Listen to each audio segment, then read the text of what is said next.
So let's just say that one more time. Yeah. What did I just say? Hi everyone, it's Alyse from Spicewalla. Welcome back to my tiny kitchen. Today we are making pakoras. Pakoras are Indian fritters, which means we're going to be deep frying today. I am using Meherwan's recipe, who is the founder of Spicewalla and my boss, so hopefully I don't screw it up. Don't hold it against me.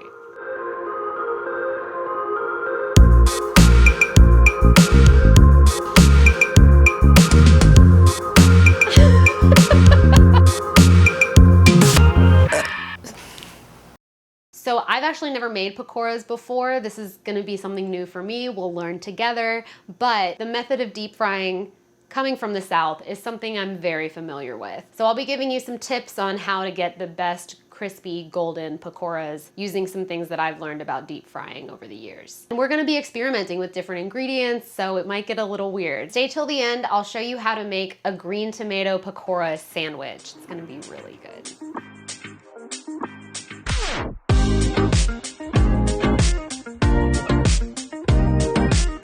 First, we're gonna make our batter. So this batter uses chickpea flour, which is gluten-free for all my gluten-free friends out there. I don't know why I'm nervous. I don't wanna screw this up. I've never made someone else's recipe on here before. All right, this says combine all ingredients except for the water. So I have our Pakora Masala here. This has salt, cumin, ajwain, turmeric, and Kashmiri chili powder. So it's a little spicy, it's really savory, it's already got salt in there, so you don't have to worry about salting your batter. And we're gonna add 2 teaspoons of this. And then here I have 1 diced serrano pepper. I took the seeds out because the Kashmiri in there makes it already a little spicy. If you like things really spicy, leave the seeds in. And then I'm going to just take a small bunch of cilantro and chop this up. In Meherwan's video, he included the stems, so that's great. That's less prep work, less food waste. I'm all about it. I want like the flavor of the cilantro, but I don't really want like a big piece of fried cilantro in the batter. Something that Meherwan suggested in this recipe is using warm water. That was something his mom, her little trick for getting nice airy pakoras. And now I have a cup of warm water here. I'm only gonna add about half of this, and then we'll see what the consistency is like. We're looking for pancake batter consistency. Usually with batters, when you're frying something, the longer it sits, the more hydrated whatever flour you're using is gonna get. So if you wanna start on a little bit of the thinner side to begin with, as it sits, it'll thicken up. So that's a little thinner than pancake batter. Maybe I'll add just a pinch more chickpea flour. All right, batter done. Now we'll move on to prepping our vegetables. So here's everything that we're going to be frying today. So I have an eggplant, some okra, some zucchini, the cutest potatoes I've ever seen, a poblano pepper. I think I'm gonna do like a chile relleno pakora. We'll see how that turns out. Some green beans, some green tomatoes, some onions. We can make kind of like onion ring style pakoras. Oh my God, I have the best idea. We should make a Bloomin' Onion. Yeah. Like a Bloomin' Onion pakora. Okay. We're just gonna experiment and see how everything turns out. When you're prepping vegetables for frying, you wanna think about how long they normally take to cook. You would not wanna put a whole baby potato into oil to fry because it's never gonna cook through in the time that the batter actually gets golden brown. I always try to think about textures with things, like what would be a good texture inside of something really crispy and golden and light. And I think eggplant, first of all, eggplant kind of takes on any flavor that you cook with it. So I think it's a good one to try here. I'm just trying to think of like how much space in the pot I'm gonna have. So if I made these all into really big rings, I'd only be able to fry like 3 at a time. So if you cut them, I could even cut these into quarters too. So that way I can fry a bunch of them at the same time because they'll have more space and they'll cook faster. Just slice into like 1/8 inch pieces. If you don't want like little chips like this, you could pre-boil some bigger pieces of potato so that way you can make sure that it's cooked all the way through when you fry it. You have that option too with any vegetable. You can kind of pre-cook it, pre-boil it, blanch it. Gotta get in my cheese bin. So I actually have some Mexican melting cheese. I'm gonna stuff this pepper. So we'll de-seed it. I mean, how much is too much cheese to put in here, right? That's gonna be so good. This is not my first Bloomin' Onion. And it won't be my last. So we're gonna cut this into like quadrants. And then you cut each of those in half. And then cut those in half. So you're just creating like little strips. Oh yeah, so excited. I'm gonna take the very center out because that's usually kind of bitter. Not bad. Before you start frying is you want to make sure you have everything you need, because once you start the frying process, things go pretty quickly.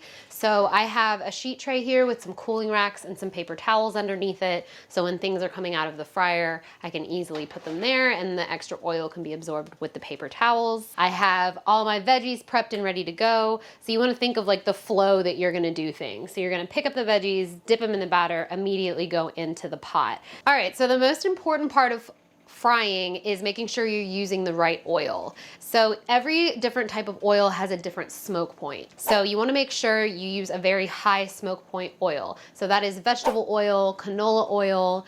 I've even used avocado oil to deep fry before. All oils also have a different flavor. So avocado oil tends to be a little sweet. Sometimes canola oil can come off a little fishy. So just think about that when you're frying and what kind of oil you want to use. The type of pot you use is also very important. You want to make sure it's a sturdy pot, that it has really high sides. I put usually about 2 inches of oil in whatever pot I'm using, but I want to make sure there's a good like 4 inches between the oil and the top of the pot, because when you add things to it, the oil's gonna rise, you can have a huge mess. I've done it. I always prefer cast iron.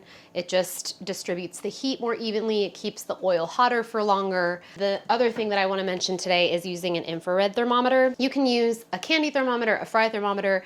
You don't have to use a thermometer at all. Some people will just test a piece of the batter in there, but if you want to make sure that you're really going to get a nice even crispness, you want to make sure that your oil is at the right temperature. For deep frying, that's usually between 350 and 375. When I'm heating up my oil, I want to make sure it's closer to 375, because as soon as I add those vegetables, the temperature is going to drop. And when your temperature of your oil drops too low, that's when you get like an oily, soggy, fried piece of food. On the other end of that, if I were to keep this oil too hot, it would burn too fast and it would taste like burnt oil. You don't want to overcrowd anything in the pot, because then things start to stick together or they don't cook at even temperatures. So just take your time, have fun with it. This first batch, I'm just gonna do a couple small pieces of eggplant because I really just wanna make sure everything's good here. Something else you wanna think about is to keep one hand that's gonna go into the batter and another hand that's gonna be clean to help scoop things out. Otherwise, you'll just be washing your hands constantly and wasting more batter. Sorry, this hand is just covered in batter. I'm not gonna wash it because it's pointless. So let's try a couple pieces of eggplant. Also, if you want, you can use tongs to put these in there, but just make sure when you do put things in the pot, you're always putting them away from you. If you plop it towards you, that's when you can get it to splash back up on you. That's looking really good though. So there's a couple indicators of when something is ready to be pulled out of the oil. One of them will obviously be the color. You wanna make sure that the batter is nice and golden. The other thing is you'll notice the bubbles that have formed around whatever you're frying will start to slow down. So at first when you put them in, there's lots and lots of bubbles, and then you'll notice there'll just be like a few kind of swarming around whatever you're frying, and that's when you know it's kind of done. Okay, so this is why I like to do a test run. If you look here, you can see that the batter is not sticking very well to the eggplant, and that means my batter is probably too thin. So I'm gonna actually add a little bit more chickpea flour to this. I'm adding a lot more than I thought I would need to. Don't show this part. No, yeah. Thick boy. I mean, this is nice and crispy. That's pretty good. Something I always like to do whenever I deep fry anything, when you take it out, just sprinkle it with some kosher salt. But yeah, this is really good. I'm excited to fry this other stuff. Oh my God, adding salt. Salt! Like, I wish you guys could have just tried that before the salt and after. It's like totally... Salt is just amazing. All right, this is still really hot. I don't recommend doing that. Don't move a hot pot of oil ever. If your oil's too low, that's an easy fix. You turn up the heat and it comes up really quickly. If it gets too high, you're gonna sit here for a minute and letting it cool down. So I was talking too much and now here we are. All right, so now I can throw a few pieces in here now. You also wanna let some of that batter kind of drip off of it. Yeah, I can tell this batter's a lot. It's a better batter. See how now they're like totally covered in the batter instead of like it just laying on top of it. The consistency of your batter is so important because You want to make sure it forms like a nice layer around whatever you're frying, but if it's too thick, you're gonna get all fried dough, which is delicious, but you kind of want like the textural differences and the flavor of whatever you're frying to come through too, or too thin and not be able to really get that nice crunch on the outside. All right, we're gonna do some green beans. These are definitely gonna stick together, and I think that's fine. A little green bean stack. Wishbone. And whenever he salts something, he does this. Let's do some okra. These I'm gonna try to actually keep separate. Oh my gosh, when I was in India, we had these things called bread pakoras. Bread pakoras? Yep. I have some Hawaiian rolls. Oh my god. Those would be We should do amazing. that. Yeah. Okay. Oh my gosh, yeah. Bread, yeah. Those are really good. So in between each fry, I usually just like to scrape out any, these are small bits, but like these over here, I just like to get those out of there because they'll continue cooking and burning and kind of imparting like a burnt flavor to the oil. Unfortunately, after you fry things, the oil isn't really reusable, but usually what I'll do is just let it cool completely. I'll put it just in the trash, unfortunately. You just wanna make sure you don't pour it down your sink because it can cause a lot of plumbing issues. Let's fry up some taters. These are little pinto potatoes. My coworker Maddie brought them in from the farmer's market. They're so cute. I'm doing the green tomatoes right now, and I think I'm gonna do like a green tomato, goat cheese, like croissant situation. Oh, and maybe I can mix in some of the green chutney in the goat cheese. And these are gonna splatter more because there's water. There's a lot of water in tomatoes. So as that water hits the oil, it's gonna start to splatter, so just be careful. You wanna do a fried pickle? Let's do a fried pickle! Everybody has their trick. Oh, there it goes. Mixed feelings about a fried pickle. They're delicious, but I also don't like when a pickle gets hot. All right, who wants a fried pickle? Bloomin' Onion time! Woo, woo! So I'm gonna try to get the batter like in all the little crevices. I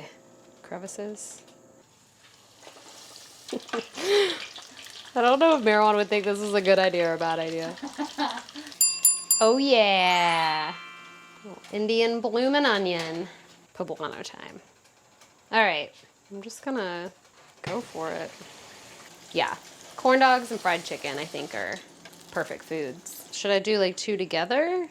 I think they're thick enough. Is that, okay. This is a great way to use up the rest of the batter. I'm also going to make like a quick green chutney and a sweet yogurt sauce to go with these.